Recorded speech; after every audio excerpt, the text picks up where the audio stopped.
राम राम, वंदे मातरम। आप सबका आभार और धन्यवाद अपना कीमती समय देने के लिए और प्यार देने के लिए। गाइज, आज मैं आप लोगों को एक ऐसे पॉलिटिशियन के बारे में पूछूंगा और आपको गेस करना है कि वो पॉलिटिशियन कौन है। जो पॉलिटिशियन है ना, इनको युवा कहा जाता है और इनकी उम्र 50 से ऊपर है, बट स्टिल ये आज तक युवा हैं और पता नहीं कौन से शेला जीत लेते हैं, जिसकी वजह से इनकी एज बढ़ने के बावजूद भी ये युवा बरकरार हैं, युवा बने हुए हैं। ये वो राजनेता हैं जिनको कि सत्ता की चाबी विरासत में मिली हुई है। इनके नाम के साथ में एक ऐसा सरनेम जुड़ा हुआ है जिसकी वजह से इनको कुछ साबित करने की ज़रूरत नहीं है और ये इस कंट्री के, इस देश के प्रधानमंत्री तक को कंट्रोल कर सकते हैं। इनका परिवार हमेशा से एक पार्टी के रूप में रहा है और जिसकी हमेशा से सत्ता काबिज रही है और इनकी आज्ञा के बिना या इनके इनपुट के बिना कोई पत्ता नहीं हिलता उस पार्टी में। और इस पार्टी पे अक्सर जो है ना, वंशवादी होने का आरोप भी लगता है।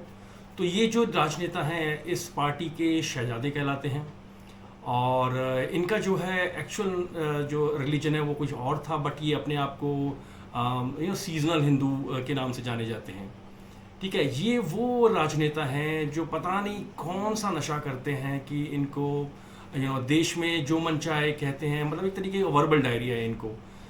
देश में सत्ता को, गवर्नमेंट को चुनौती देना, गवर्नमेंट के खिलाफ उल्टा सीधा बोलना, देश को बेइज्जत करना, सेना को बेइज्जत करना इनका फैशन है।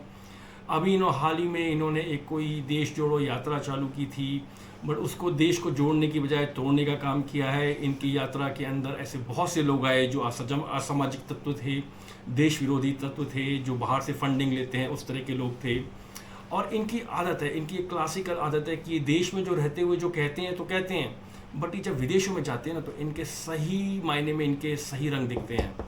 ठीक है, और वहाँ जाकर के देश को बदनाम करने में कोई कसर नहीं छोड़ते। इनके हिसाब से इस देश में बोलने की आज़ादी नहीं है, बल्कि उल्टा तो ये, जबकि देखा जाए तो ये देश भर में इनका वर्बल डायरिया हमेशा चालू रहता है। कभी सरकार के खिलाफ, कभी किसी इंस्टीट्यूशन पे कब्जे के खिलाफ कुछ ना कुछ ये बोलते ही रहते हैं। तो इनको वर्बल डायरिया है। बाहर जाते हैं तो वही कहते हैं। इनके हिसाब से डेमोक्रेसी इस देश में ख़त्म हो चुकी है, इस देश में एनार्की है, इस देश में डिक्टेटरशिप चल रही है, इस देश में किसी को कुछ बोलने नहीं दिया जाता, जुडिशरी कंट्रोल में है, प्रेस कंट्रोल में है, अपोजिशन के कोई राइट्स नहीं हैं। और ये वही नेता हैं जो पार्लियामेंट में जा कर के पता नहीं क्या क्या बकवास करते हैं। अच्छा, वैसे ही इनको बाहर जाएँ तो सूट बूट होकर के जाते हैं, लेकिन जब पार्लियामेंट में आना हो तो टी शर्ट में चले जाते हैं। ठीक है, इनकी इनको प्रधानमंत्री तक के पद की गरिमा की का ख्याल नहीं रहता इनको। ये देश के एक संविधान की प्रक्रिया के अनुसार देश की संसद द्वारा पारित कानून को फाड़ करके डस्टबिन में फेंक सकते हैं। इनके आगे ये जो कहें वो सही है, इनके हिसाब से कानून चलना चाहिए। अगर इनकी मर्जी के हिसाब से फैसले आते हैं कोर्ट से तो संविधान और डेमोक्रेसी जिंदा है। अगर इनके खिलाफ अगर कोई कोर्ट का फैसला आए या इनके खिलाफ कोई जांच बैठाई जाए तो इनके हिसाब से डेमोक्रेसी की हत्या हो जाती है। ये वो हैं जो बेसिकली पावर को, सत्ता को अपना जन्म से अधिकार मानते हैं। इनसे ये रजिस्ट नहीं होता कि मतलब कोई और जो है सत्ता में आ सके और सत्ता को पा सके। दूसरों को नीचा दिखाना उनके उनके उनकी पार्टी का एक बहुत फेमस सा एक तरीका है।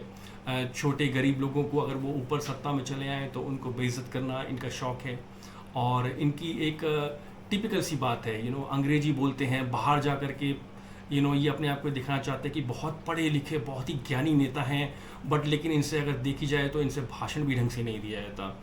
ये वो बंदे हैं, ये वो राजनेता हैं बेसिकली जिनका आईक्यू एक पियोन से भी कम है।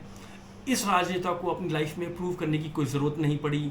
इनको ये सीधा ही इस देश के टॉप जो सीट होती है पावर की, प्रधानमंत्री के सपने देखते हैं। इनके नेतृत्व में जहाँ भी देश में चुनाव लड़ा जाता है वहीं इनकी पार्टी हार जाती है बुरी तरीके से, बट इनको कमी दूसरे में ही नज़र आती है। भाई, इस देश की जनता इन्हें मूर्ख नज़र आती है जो किसी को चुन करके भेजती है। इनके हिसाब से अगर इनके परिणाम ना आए इलेक्शंस में तो ये समझते हैं कि इस देश में अराजकता हो गई है, इस देश में तानाशाही हो गई है, इस देश में गरीबों पे अत्याचार हो रहा है, आदिवासियों पे अत्याचार हो रहा है। इनका एक तकिया कलाम है इनको बड़ी आदत, बड़ा चाव है ये कहने का कि जो आज की सरकार है वो उद्योगपतियों की सरकार है, गरीबों को, दलितों को, वंचितों को, पिछड़ों को का शोषण हो रहा है, उनको दबाया जा रहा है, अल्पसंख्यकों पर जुल्म हो रहे हैं, बल्कि हकीकत इसके बिल्कुल विपरीत है। बाहर जाकर के देश को बदनाम करने में नंबर 1 हैं। बाहर जाकर के बाहरी ताकतों को, विदेशी ताकतों को ये संकेत देते हैं कि आओ हमारे देश में कंट्रोल करो, हमारे देश की सरकार जुल्मी है, हमारे देश की सरकार अत्याचारी है। इनको चाइना पे ज़्यादा विश्वास है, अपने देश की आर्मी, अपने देश की सरकार पे बिल्कुल विश्वास नहीं है। इनको हर चीज़ में घोटाला नज़र आता है, जबकि ये खुद जो हैं घोटालों में फंसे हुए हैं, बेल पर हैं, बट इनको हर चीज़ ये नज़र आती है कि जो आज की मोदी सरकार है वो कर रही है।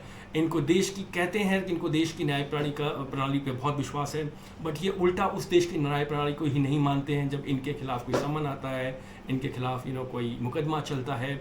घोटाले किए हुए इन्होंने, एक आदमी जो नौकरी नहीं करता, ना कोई उसका बिजनेस है, बट वो लाखों करोड़ों रुपए कैसे कमा लेता है, कि आप और हम कमा सकते हैं? तो ये वो राजनेता हैं जिनको सिर्फ अपने नाम का खाने को मिल रहा है, अपने नाम का इनको जीने को मिल रहा है।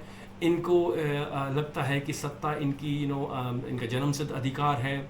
इनको नहीं लगता कि डेमोक्रेसी जो है एक रियली में इस कंट्री में सर्वाइव करती है। इनके हिसाब से तो भाई डेमोक्रेसी का मर्डर हो चुका है। और दूसरों को गनाब शनाब गाली देना, बकवास करना, प्रधानमंत्री को बुरा भला कहना, इनकी पार्टी के लोग इनके माता जी तक पहुंच जाते हैं, पर्सनल ज़िंदगी में आघात करते हैं।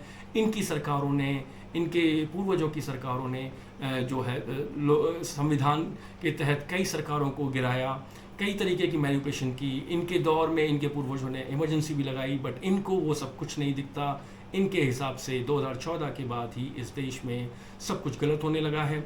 ये वो हैं जिनका आईक्यू जैसे हमने कहा एक पियोन से भी गया गुजरा है। अगर ये कहीं अपना इंटरव्यू देने जाएं तो इनको कोई शायद नौकरी भी ना दे, बट ये जैसा मैंने कहा प्राइम मिनिस्टर बनने के ख्वाब देखते रहते हैं और इनका यही चलता रहता है। इनके जो आसपास के लोग हैं, इनके जो नाते रिश्तेदार हैं, सब अरबपति हैं, करोड़पति हैं, ज़मीन जायदाद का इनका कोई हिस्सा नहीं, इनका कोई हिसाब नहीं है।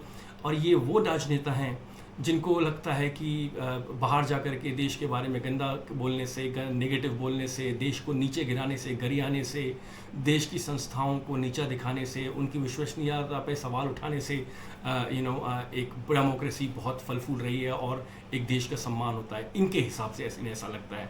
तो गाइज़, अगर आप इस राजनेता को पहचान गए हो तो प्लीज़ मुझे बताएं, क्योंकि मैं इस राजनेता का नाम नहीं लेना चाहता और मैं चाहता हूँ कि आप लोग बताएं मुझे कि क्या आप इस राजनेता को पहचानते हैं। तो गाइज़, आज के वीडियो में इतना ही। आप सबके आंसर्स का इंतज़ार रहेगा। थैंक यू वेरी मच अपना कीमती समय देने के लिए। राम राम, वंदे मातरम। अपना ख्याल रखिए। Bye bye.